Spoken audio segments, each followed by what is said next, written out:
Bharuch શુકરતીર્થ road પર મોડી રાત્રે દીપડો દેખાયો હોવાની ઘટના સામે આવી છે। ગામના કરમાલી નજીક કાર ચાલકે કેમેરામાં વિડીયો કેદ કર્યો હતો, જે વિડીયો વાયરલ થતા ગ્રામજનોમાં ભારે ફફડાટ વ્યાપી મોડી રાત્રે મુખ્ય માર્ગ પર દીપડો નિર્ભયપણે લટાર મારતો નજરે પડ્યો હતો।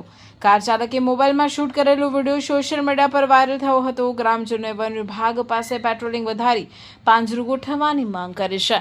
મુખ્ય માર્ગ પર નિર્ભયપણે લટાર મારી ઝાડીઓમાં ગાયબ થયો હતો। ભરૂચ જિલ્લાના ભરૂચ શુકરતીર્થ રોડ પર કરમાલી ગામ નજીક મંગળવારે મોડી રાત્રે એક દીપડો નજરે પડતા સ્થાનિકોમાં ચકચાર મચી ગઈ છે। માર્ગ પરથી પસાર થઈ રહેલા કાર ચાલકે પોતાના મોબાઈલ કેમેરામાં દીપડાનો વિડીયો કેદ કરી લીધો હતો, જે હાલ સોશિયલ મીડિયા પર ખૂબ વાયરલ થઈ રહ્યો છે। વાયરલ વિડીયોમાં જોઈ શકાય છે કે દીપડો મુખ્ય માર્ગ પર કોઈપણ જાતના ડર વગર નિર્ભય રીતે લટાર મારી રહ્યો હતો। થોડા સમય સુધી રસ્તા પર રોકાયા બાદ તે નજીકના ઝાડી ઝાંખરાવાળા વિસ્તારમાં જતો હતો।